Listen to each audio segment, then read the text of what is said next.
Hi, I'm Benjamin Payne.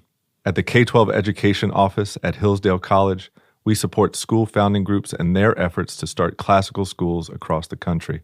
Finding the right leader is one of the first and most important steps to building a successful school. While we do consider experience in education, we seek candidates who exhibit unwavering personal integrity, honesty, courage, and servant-hearted leadership. Perhaps that's you. If you're looking to engage in fulfilling, impactful, and challenging work protecting our nation's future and building up the next generation of virtuous citizens, we'd love to hear from you. I'm looking for strong school leaders right now. Learn more about how you can make a difference at hillsdale.edu/leader. hillsdale.edu/LEADER. That's hillsdale.edu/leader.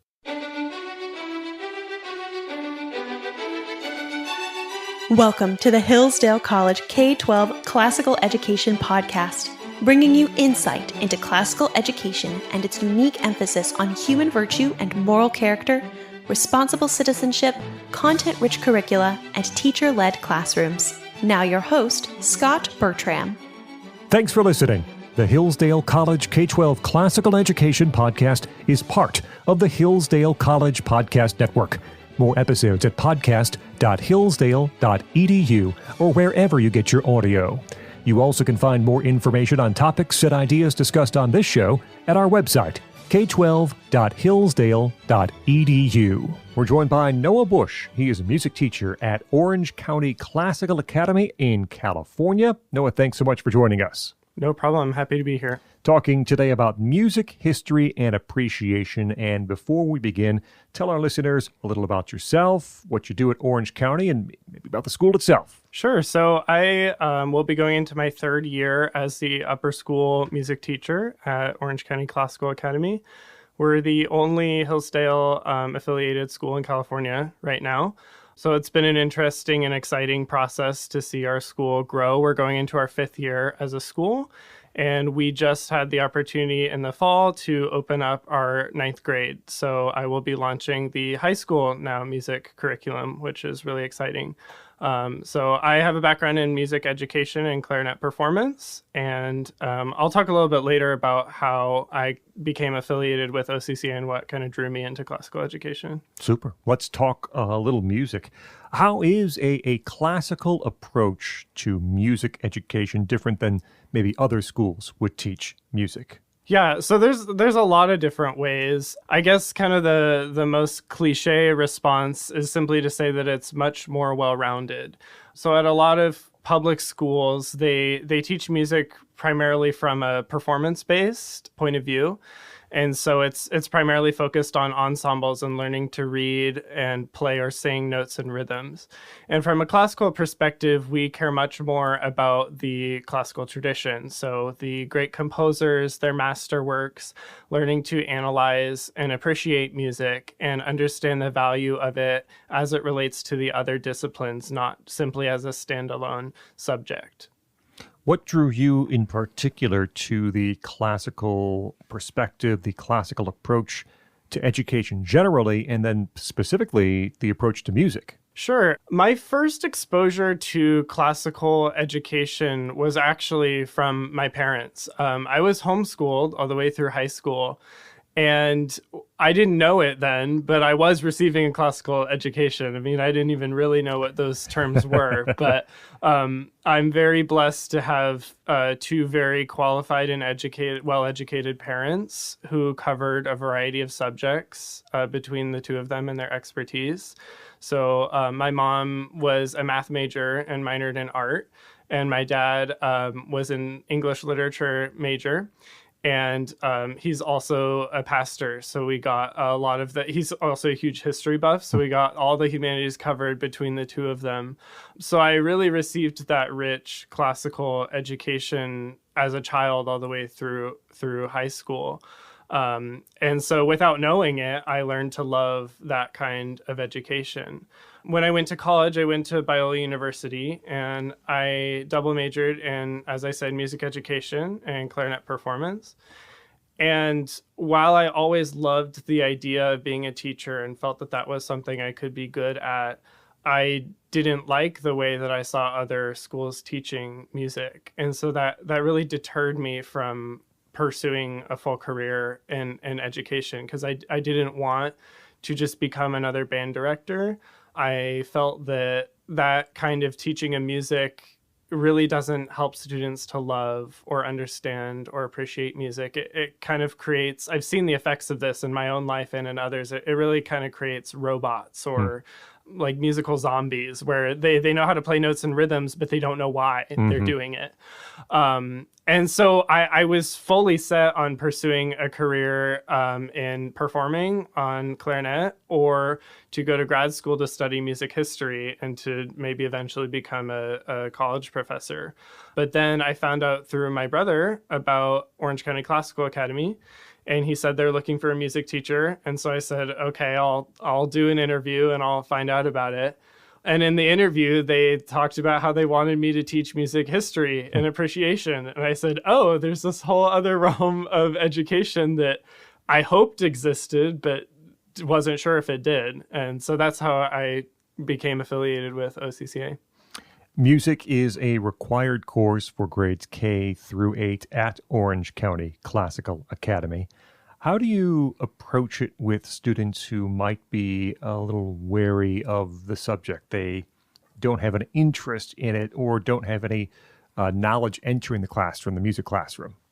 Yeah, that is can be a very difficult barrier to overcome in a music classroom, because I believe that, especially in the last couple of generations, our culture has really failed students and children in providing any kind of music education. I mean, even the exposures that previous generations would have had to classical music through even simple things like Looney Tunes or Little Einsteins or things like that, those are largely gone from the upcoming generation. And so what I'm encountering is students who come into our school might not even know anything about Bach or Beethoven or Mozart, people that we would consider cornerstones of classical music and certainly household names. And so there is a challenge to overcome when students come into my classroom, because they have preconceived notions that classical music is boring and it doesn't relate to what I'm doing today, and it has nothing to do with pop music. And so the way that I overcome that, or attempt to overcome that in my classrooms, is very simple and yet very hard to do, which is just simply, we're going to learn it anyway. And when the students see that you are passionate about what you teach, then they become passionate about it too.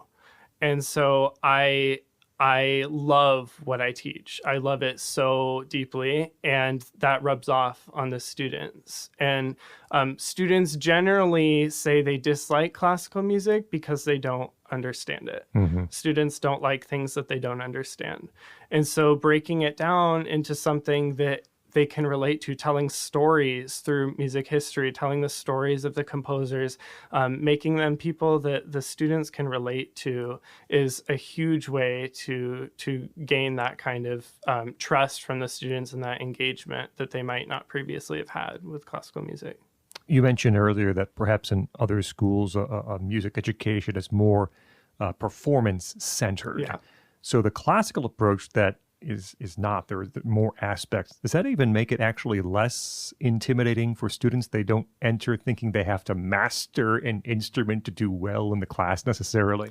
Absolutely. For some students, yeah. We do offer a variety of after-school performance options for students, and performance is incorporated to some extent in all of our classes in simple ways. But you're right that it does make it more approachable to some students, because they don't have to worry about not knowing anything about music. Maybe on the first day, they'll be concerned if they don't know anything about music, but once they realize that that's what I'm there for, is to help them learn about it, then you're right. Some of that fear or anxiety could go away.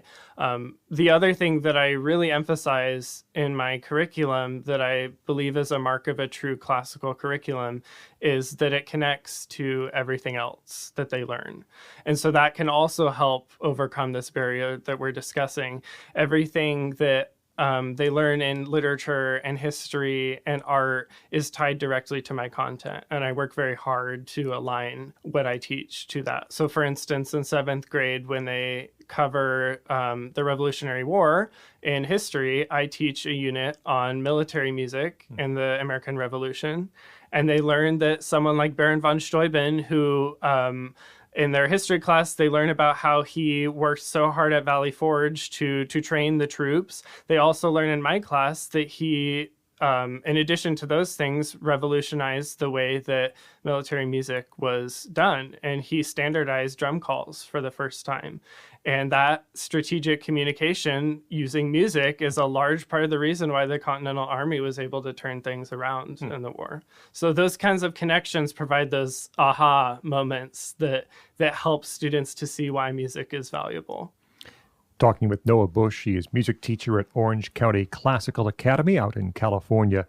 So required for K-8. Once you get into the high school years, what's available? I know it's going to vary school by school, I'm sure. But what would you like to see available, perhaps, for students who are still interested in pursuing this music education?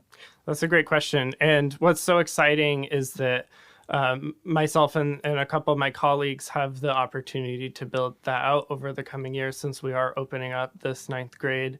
We've talked a lot about it. Next year, we plan to offer a couple elective options. So when students get into high school, we plan to kind of split off into multiple tracks of more serious performing opportunities and ensembles that would be during the day and not just after school, as well as higher level tracks of courses like world cultures and music theory and higher level classes of music history. So even though it is high school and it's no longer a required class, it would become electives, we still want to encourage that kind of holistic approach to music education that's not just music history, it's not just performance. Students have the ability and the options to investigate a variety of avenues for future careers. We've talked a lot about performance through the conversation. What about vocal performance and how that is used with students at Orange County? Absolutely. So in lower grades, K through 5, I don't teach those grades, but our lower school teacher does a fantastic job of incorporating that into her classes. So in the lower school, we have modeled our general music courses to be more focused on the performance aspect and the singing because we believe that that's appropriate developmentally for those ages. And so they do perform 1 to 2 concerts a year using the songs that they've learned in their curriculum from the program guide. And so we do incorporate that actively in lower school as vocal performances. We do a little bit of singing in my classes, just simple melodies that come up in the masterworks that we cover. And then we also have after-school choral ensembles as well. What kind of advice might you give to a music teacher just starting out with the Hillsdale curriculum somewhere across the country? Well, I can say, as this was me a couple years ago, it can be extremely overwhelming because there's a lot to cover and because most college programs for music education would not prepare you very well to teach this kind of curriculum, as we've discussed earlier. It's very different from the way most places teach music, and so you almost have to break down your preconceived notions about how music is taught elsewhere and build that up again. So it can be overwhelming, but I would say the best piece of advice that I wish somebody had given me my first year as a music teacher through BCSI would be to really force yourself to hold students to very high standards. And I don't just mean behaviorally. I strongly believe that especially middle school students are much more capable than their teachers generally give them credit for. Mm-hmm. They have so many abilities and work ethics and strengths that they bring to a classroom that aren't utilized because they're held to very low standards. And so they achieve those very low standards. And so that's a very difficult thing to do as a teacher because it requires taking risks. Mm-hmm. You have to try things that you think might be too difficult for them. And a lot of teachers are unwilling to do that because it can lead to failure. But if you aren't pushing and challenging your students, then they won't achieve to the level that they're capable of. Do you have a favorite unit to teach in your music classes? And is it different than perhaps the one you feel is the favorite for the students to learn? Oh, okay. This question is so hard to answer because I was actually talking with a colleague about this. I feel like my favorite unit changes depending on which unit I'm teaching at the time. Whatever units I'm teaching to the different grades, I pretty much solely listen to music from those composers in my free time. And I really immerse myself in the lives and the music of those composers. And so they become my favorite for that month or those couple weeks. But I think it probably would be different. My favorite would probably be different from the student's favorite. But the one that comes to mind that is probably a cross-section of both is actually a new unit that I taught this year to 7th grade. And it's that one that I referenced earlier, which was about early American music. I really wanted to tie into what they learn in their American history course in 7th grade. And so I added in a short unit on American music from 3 different wars. So I taught military music from the American Revolution, and then I taught them the story of our national anthem, which was connected to the War of 1812, as well as Yankee Doodle. Most people don't know what Yankee Doodle actually is about or means, and so it's really fun to teach students about that.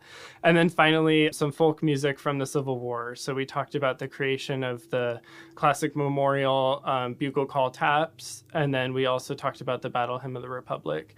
And what was so special about that unit, especially teaching it for the first time, was seeing how students connected to it from a variety of perspectives, and that made them much more interested and engaged in the topic. They connected to it because it was something they had learned about in history, so they were able to contribute a lot more to the conversation. And then secondly, it connected to them because it's the fabric of our nation's history. And they loved learning what these things really mean. These songs that we sing all the time, Yankee Doodle, our national anthem, the Battle Hymn of the Republic, we don't often pause to think about why they were written or what they really mean. And so to dive into the history of that was really meaningful for my students. This is music history and appreciation we're talking about. So how do you know when a student is now able to appreciate a piece of music and recognize it as being great and beautiful? How do you know when a student's reached that point? That is a very interesting question to think about. One thing that I often do with my students, they've heard me say this dozens of times. I actually start each year by saying this to every class, is that I don't so much care, this sounds kind of cold when I first say it, but I don't so much care whether a student likes a piece of music or not. Because liking and appreciating something are two very, very different things. And I give them examples from myself, because even though I'm hugely into music history and classical music, there are several composers and the well-loved composers that I do not particularly like, but I teach them anyway. And I appreciate their music and I appreciate their contributions to the history of music. And so that's where I would start, is that a student not liking a piece of music is not necessarily an indicator that they don't appreciate the music. And so I always start with my students by trying to differentiate between those two things. So even if they don't like something, I try to ask them, what do you appreciate about it? What can you learn from this? What is something that you do like about it, even if overall it's not your favorite piece of music? And so when they can say things like, I didn't particularly enjoy that section that we just played, but I can see how Debussy is using this technique that is common in the Impressionist period. Or I really appreciate how Beethoven pushed the boundaries of the classical period, even if I don't like the result of that. Praising composers' virtues, especially of courage and fortitude, despite maybe not liking their music, is a true mark that the class has been successful. Noah Bush is music teacher at Orange County Classical Academy out in California as we talk music history and appreciation. Noah, thank you so much for joining us here on the Hillsdale College K-12 Classical Education Podcast. Thank you so much for having me. I'm Scot Bertram. We invite you to like us on Facebook. Search for Hillsdale College K-12 Classical Education. You also can follow us on Instagram at Hillsdale_K-12. That's Hillsdale_K-12 on Instagram. Thank you for listening to the Hillsdale College K-12 Classical Education Podcast, part of the Hillsdale College Podcast Network. More at podcast.hillsdale.edu or wherever you get your audio.